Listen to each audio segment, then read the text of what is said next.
सल्लल्लाहु अलैहि या रसूलल्लाह वसल्लम अलैका या हबीबल्लाह सल्लल्लाहु अलैका या रसूलल्लाह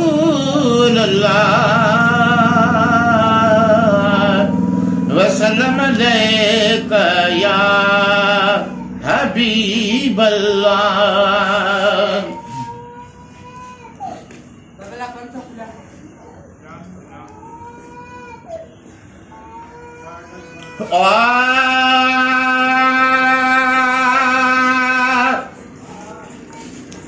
मौला लिया जी ओथिया मिलादत पाक खुदा जे घर में, पाक खुदा जे घर में शेर खुदा पाती शहादत पाक खुदा जे घर में, पाक खुदा जे घर में। तारीख 21 रमजान महीनो पातई जाम शहादत। सुभान अल्लाह सुभान अल्लाह।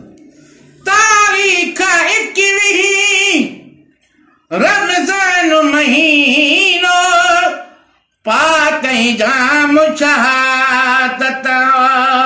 खास खुदा जी ओथिया से नायत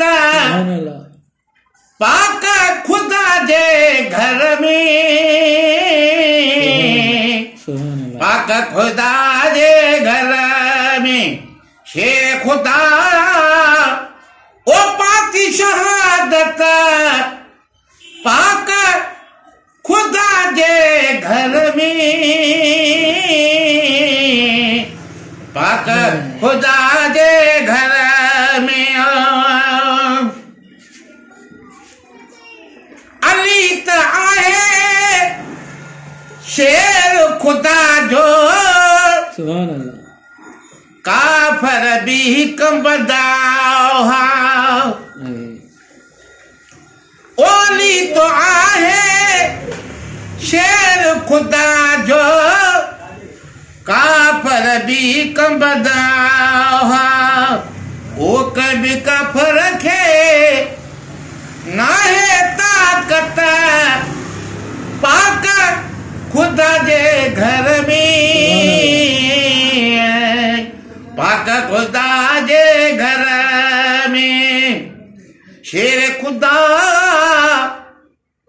पाती शहादत पाक खुदा जे घर में, पाक खुदा जे घर में। हैदरी नारो नारा हैदरी याली ओ हैदरी नारो जब भी हड़ाऊं था ईमान थे तो ताजो। ओ हैदरी नारो जब ही हड़ाऊं था ईमान थे तो ताजो। ज़ाहिरो आहे ज़ाहिरो आहे हिया मिलादत पाक खुदा जे घर में, पाक खुदा जे घर में शेर खुदा ओ पाती शहादत पाक खुदा जे घर में, पाक खुदा जे घर में। हाफिज ज़ाहिद हाफिज आलिम आहे कुरान जो का सुभान अल्लाह। आबिद जाहिद आलिम हाफिज आए कुरान जो कारी हर एक के आनी दो आए हिदायत पाक खुदा जे घर में पाक खुदा जे घर में शेर खुदा पाकी शहादत पाक खुदा जे घर में पाक खुदा जे घर में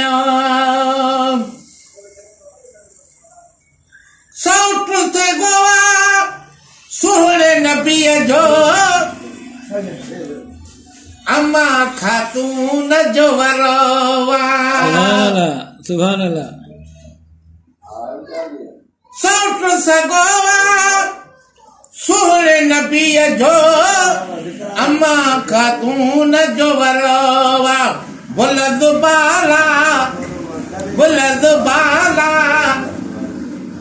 ओथी सी किस्मत पाक खुदा जे घर में पाक खुदा जे घर में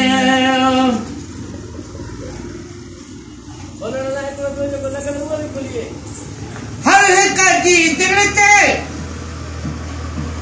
आए हुकूमत सुभान अल्लाह। मोहजे मौला अलिया जी सुभान अल्लाह। अली अली अली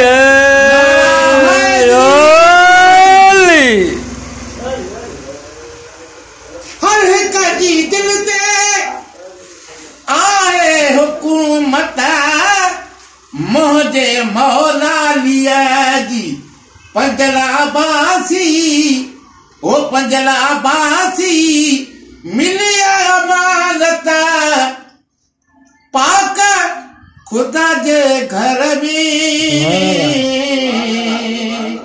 पाक खुदा जे घर में शेर खुदा